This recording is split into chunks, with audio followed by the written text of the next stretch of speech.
নিয়ামতপুরে কৃষক দলের প্রতিষ্ঠা বার্ষিকী ও 3 বারের সাবেক প্রধানমন্ত্রী বিএনপির চেয়ারপারসন বেগম খালেদা জিয়ার রোগমুক্তি কামনায় দোয়া মাহফিল অনুষ্ঠিত হয়েছে। মোহাম্মদ রুহুল আমিন শেখের তথ্যচিত্রে বিস্তারিত। নিয়ামতপুরে কৃষক দলের প্রতিষ্ঠা বার্ষিকী ও বেগম খালেদা জিয়ার রোগমুক্তি কামনায় দোয়া মাহফিল। মোহাম্মদ রুহুল আমিন শেখের তথ্যচিত্রে বিস্তারিত। নওগাঁর নিয়ামতপুরে উপজেলা কৃষক দলের আয়োজনে ৪৫তম প্রতিষ্ঠা বার্ষিকী ও দেশনেত্রী বেগম খালেদা জিয়ার রোগমুক্তি কামনায় দোয়া মাহফিল অনুষ্ঠিত হয়েছে।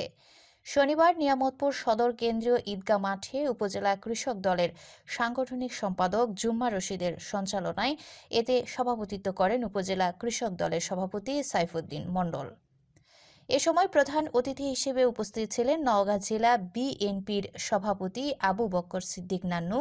অনুষ্ঠানে প্রধান বক্তা হিসেবে উপস্থিত ছিলেন ত্রয়োদশ জাতীয় সংসদ নির্বাচনে নওগাঁ ১ আসনের বিএনপির মনোনীত প্রার্থী ও উপজেলা বিএনপির সাধারণ সম্পাদক মোস্তাফিজুর রহমান। আরও উপস্থিত ছিলেন জেলা বিএনপির সাবেক সদস্য সচিব বায়েজিদ হোসেন পলাশ, সাংগঠনিক সম্পাদক নূরে আলম মিঠু, খায়রুল আলম গোল্ডেন, জেলা কৃষক দলের সদস্য সচিব এটিএম ফিরোজ দুলু, উপজেলা বিএনপির সহসভাপতি ইসাহাক আলী, সাজ্জাদ আলী টিটু, সাংগঠনিক সম্পাদক জাহাঙ্গীর কবির বাচ্চু, বিএনপির নেতা হেলাল উদ্দিন কাজী প্রমুখ। এর আগে অসুস্থ বেগম খালেদা জিয়ার রোগমুক্তি কামনায় দোয়া মাহফিল অনুষ্ঠিত হয়। এতে দোয়া ও মোনাজাত করেন উপজেলা বিএনপির ধর্ম বিষয়ক সম্পাদক হাফেজ বদিউজ্জামান। দোয়া মাহফিলে হাজারো নেতাকর্মীর ঢল লক্ষ্য করা যায়।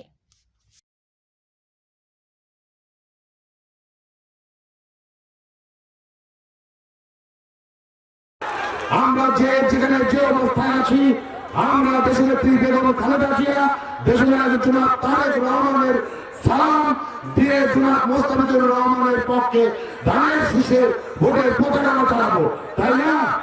এই তারেক রহমান যখন যে নির্দেশ দিয়েছেন তখন সেই নির্দেশ আপনারা পালন করেছেন, ঠিক তো?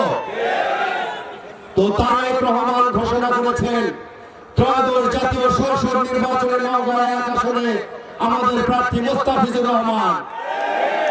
কি আপনারা তার পক্ষে কাজ করবেন না? আজকে আমরা প্রাণ ভরে দোয়া করেছি দেশ মাতার জন্য, দেশ মাতার সুস্থ হয়ে আমাদের মাঝে ফিরে এসে বাংলাদেশের এই ১৮ কোটি মানুষের নেতৃত্ব দিবেন, এই বাংলাদেশের মানুষের অভিযোগ হিসেবে থাকবেন, এটাই মহান আল্লাহ দরবারে কামনা করে। আর তার সাথে মহান আল্লাহর কাছে লাখ কোটি শুকরিয়া আদায় করে যে এই বাংলাদেশের ১৮ কোটি মানুষের ভোটের অধিকার প্রতিষ্ঠার জন্য, বাংলাদেশের মানুষের মুক্তির জন্য, বাংলাদেশের সুশাসন প্রতিষ্ঠা করার জন্য, বাংলাদেশে ন্যায় বিচার করার জন্য যে স্বৈরশাসক শেখ হাসিনার বিরুদ্ধে সিঁদুর লন্ডন থেকে নেতৃত্ব দিয়ে, সফল নেতৃত্ব দিয়ে যিনি বাংলাদেশ থেকে স্বৈরশাসকের পতন করেছেন, সেই প্রিয় নেতা, ১৮ কোটি মানুষের নেতা, বিএনপির ভারপ্রাপ্ত চেয়ারম্যান জনাব তারেক রহমান, তিনি আগামী ২৫শে ডিসেম্বর এই বাংলাদেশের মাটিতে পা রাখবেন এবং আমাদের বিএনপি সংগ্রামী মহাসচিব জনাব মির্জা ফখরুল ইসলাম আলমগীর স্যার তিনি ঘোষণা দিয়েছেন আজকে সারা বাংলাদেশের মানুষ আনন্দ উদ্বেলিত, সারা বাংলাদেশের মানুষের মন আজকে আনন্দিত। কখন প্রিয় নেতার মুখ এই দেশের বাংলাদেশের ১৮ কোটি মানুষ দেখবে?